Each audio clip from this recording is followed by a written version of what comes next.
Sa akong binisayon, naingon din og sa nahaunang adlaw sa semana, sa nagkatigom ang mga tinun-an sa pagpikas-pikas sa tinapay, si Pablo nagwali kanila nga andam pagikan sa pagkaugma og nagpadayon sa iyang pakigpulong hangtod sa tungang gabi.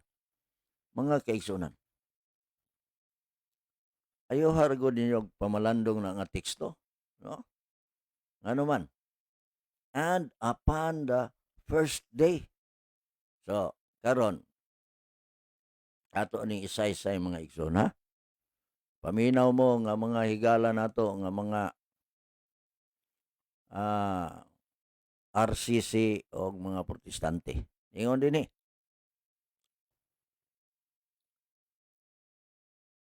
read Genesis and learn when God set the times for the end of the day and the beginning of a new day. No? Sunset to sunset, not the midnight to midnight man also change. Kung sa ibot pasabot ani mga kaigsunan. Sa atong pagbasa sa Genesis, kung imong basahon ang Genesis 1, ang pagsugod o ang naunang adlaw nga kwintada magsugod sa gabii og ngadto sa kabuntagon. Ang word nga gigamit din ha kahaponon ngadto sa kabuntagon, no? Mao na ang pagsugod sa bag-ong adlaw, sunset pagsalop sa adlaw ngadto sa laing pagsalop. Dili kay gikan sa tungang gabii ngadto sa tungang gabii, no? Mga kaigsunan, kana nga paagi na otro sana. So sa Biblia nga paagi sa pagkwenta sa mga adlaw mga kaigsunan, sa adlaw gikan sa pagsalop ngadto sa laing pagsalop. So karong adlaw Martes man ron.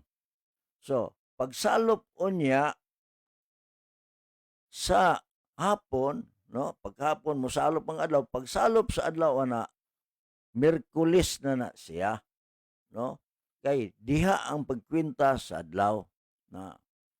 So mao na siya ang paagi mga kaigsunan, no? Balik ko na ko ha, basi dili kay ta mosabtan.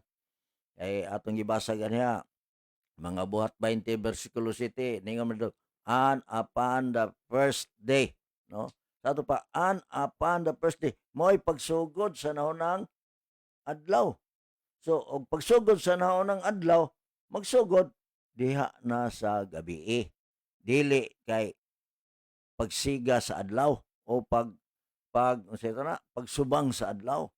So dinhi mga kaigsuonan, ato gining hinahinayon kay uy kaluoy pod ning ato ang mga kaigsuonan.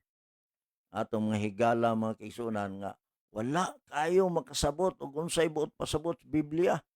Mo nang ang Bible time, ang panahon, ang pagkwinta sa Biblia diha sa adlaw salop ngadto sa laing pagsalop. Na? Balik ko na to. Gikan sa karong adlaw Martes man, pagsalop rong gabii, unsa man, Miyerkules na siya. Dili na Martes, kay diha man atong sugod sa kwintada. Pero ang kalibutan, didto na tungang gabii, mo'y pagkwinta sa ila ang, unsay tawag anang, pagsugod sa Miyerkules, no? Kon Martes man taron. So ang ilang pagsugod sa Miyerkules dito na sa tungang gabii. Pero sa balaang kasulatan mga kaigsunan, ang pagsugod sa Miyerkules mga kaigsunan diha gyud sa pagsalop karon kay Martes man ron. So mao na say example nga klaro mga kaigsunan.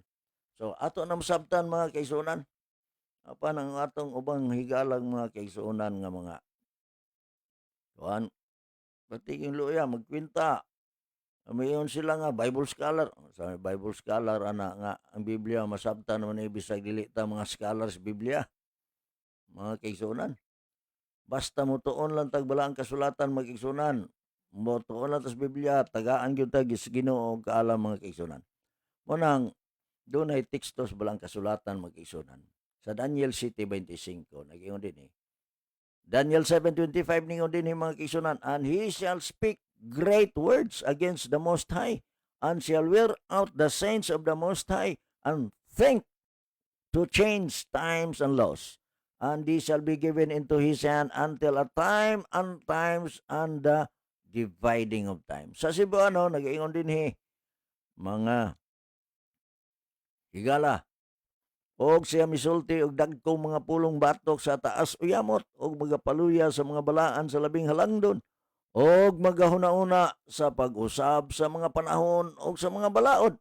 Balikon lang ako ni nga part ha. Og magahuna-una sa pag-usab sa mga panahon o sa mga balaod.